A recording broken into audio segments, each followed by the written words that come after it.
How's everyone doing today? Today I'm going to be reading the book of Samuel.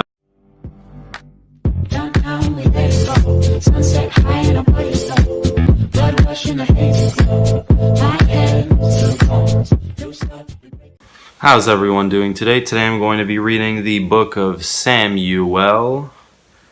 So without further ado, let me get into it right now. The birth of Samuel. There was a certain man in Ramathaim, a Zuphite, from the hill country of Ephraim, whose name was Elkanah son of Jeroham, the son of Elihu, the son of Tohu, the son of Zuppah, an Ephraimite. He had two wives. One was called Hannah, and the other Peninnah. Peninnah had children, but Hannah had none. Year after year this man went up from his town to worship and sacrifice to the Lord Almighty at Shiloh, where Hophni and Phinehas, the two sons of Eli, were priests of the Lord. Whenever the day came for Elkanah to sacrifice, he would give portions of the meat to his wife Peninnah, and to all her sons and daughters. But to Hannah he gave a double portion because he loved her. And the Lord had closed her womb. Because the Lord had closed Hannah's womb, her rival kept provoking her in order to irritate her. This went on year after year. Whenever Hannah went up to the house of the Lord, her rival provoked her till she wept and would not eat. Her husband Elkanah would say to her, "Hannah, why are you weeping? Why don't you eat? Why are you downhearted? Don't I mean more to you than 10 sons?" Once, when they had finished eating and drinking in Shiloh, Hannah stood up. Now Eli the priest was sitting on his chair by the doorpost of the Lord's house. In her deep anguish Hannah prayed to the Lord, weeping bitterly.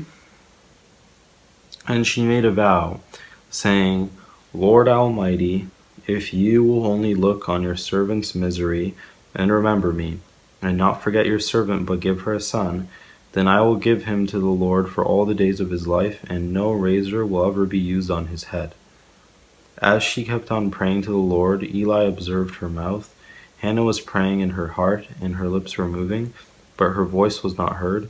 Eli thought she was drunk, and said to her, "How long are you going to stay drunk? Put away your wine." "Not so, my lord," Hannah replied. "I am a woman who is deeply troubled. I have not been drinking wine or beer. I was pouring out my soul to the Lord. Not take your servant for a wicked woman. I have been praying here out of my great anguish and grief." Eli answered, "Go in peace, and may the God of Israel grant you what you have asked of him." She said, "May your servant find favor in your eyes." Then she went her way and ate something, and her face was no longer downcast. Early the next morning they arose and worshipped before the Lord, and then went back to their home at Ramah. Elkanah made love to his wife Hannah, and the Lord remembered her. So in the course of time Hannah became pregnant and gave birth to a son. She named him Samuel, saying, "Because I asked the Lord for him." Hannah dedicates Samuel. When her husband Elkanah went up with all his family to offer the annual sacrifice to the Lord and to fulfill his vow, Hannah did not go. She said to her husband, "After the boy is weaned, I will take him and present him before the Lord, and he will live there always." "Do what seems best to you," her husband Elkanah told her. "Stay here until you have weaned him. Only may the Lord make good his word." So the woman stayed at home and nursed her son until she had weaned him. After he was weaned, she took the boy with her, young as he was, along with a 3-year-old bull, an ephah of flour, and a skin of wine, and brought him into the house of the Lord at Shiloh. When the bull had been sacrificed, they brought the boy to Eli, and she said to him, "Pardon me, my lord, as surely as you live, I am the woman who stood here beside you praying to the Lord. I prayed for this child, and the Lord has granted me what I asked of him. So now I give him to the Lord for his whole life." He will be given over to the Lord, and he worshipped the Lord there. Hannah's prayer. Then Hannah prayed and said, "My heart rejoices in the Lord, and the Lord my thorn is lifted high. My mouth boasts over my enemies, for I delight in your deliverance. There is no one holy like the Lord. There is no one besides you. There is no rock like our God. Do not keep talking so proudly, or let your mouth speak such arrogance. For the Lord is a God who knows, and by him deeds are weighted. The bows of the warriors are broken, but those who stumble are armed with strength. Those who were full hire themselves out for food, but those who were hungry are hungry no more. She was barren, has borne 7 children, but she has had many sons pined away. The Lord brings death and makes alive. He brings down to the grave and raises up. The Lord sends poverty and wealth. He humbles and he exalts. He raises the poor from the dust and lifts the needy from the ash heap. He seats them with princes and has them inherit a throne of honor. For the foundations of the earth are the Lord's. On them he has set the world. He will guard the feet of his faithful servants, but the wicked will be silenced in the place of darkness. It is not by strength that one prevails. Those who oppose the Lord will be broken. The Most High will thunder from heaven. The Lord will judge the ends of the earth. He will give strength to his king and exalt the horn of his anointed. Then Elkanah went home to Ramah, but the boy ministered before the Lord under Eli the priest. Eli's wicked sons. Eli's sons were scoundrels. They had no regard for the Lord. Now it was the practice of the priests that, whenever any of the people offered a sacrifice, the priest's servant would come with a 3-pronged fork in his hand while the meat was being boiled, and would plunge the fork into the pan or kettle or cauldron or pot. Whatever the fork brought up, the priest would take for himself.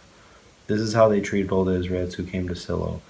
But even before that, the fat was burned, the priest's servant would come and say to the person who was sacrificing, "Give the priest some meat to roast. He won't accept boiled meat from you, but only raw."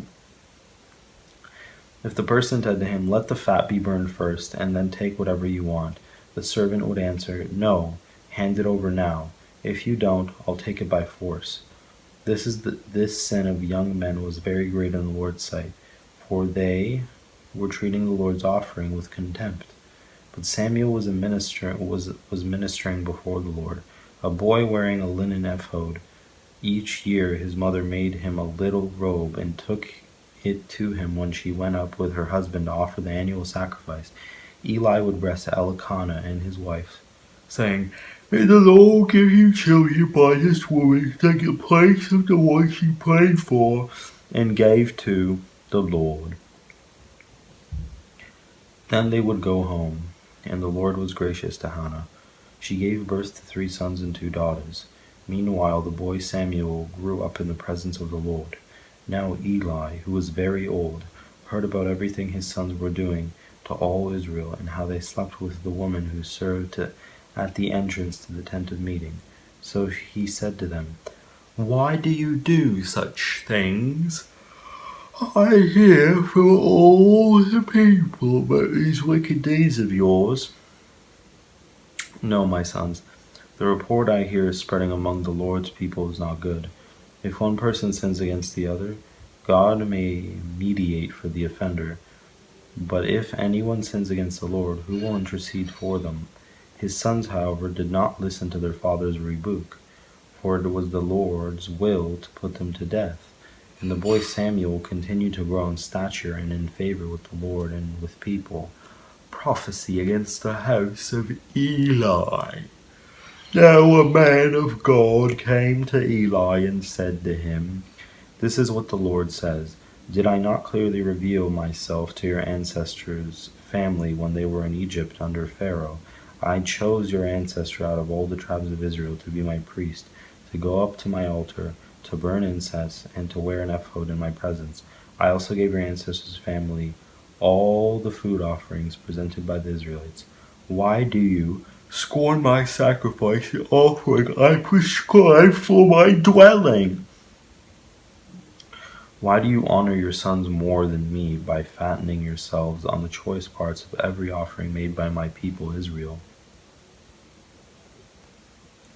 Therefore the Lord, the God of Israel, declares, I promised that members of your family would minister before me forever. But now the Lord declares, Far be it from me. Those who honor me I will honor, but those who despise me will be disdained. The time is coming when I will cut short your strength and the strength of your priestly house, so that no one in it will reach old age, and you will see distress in my dwelling.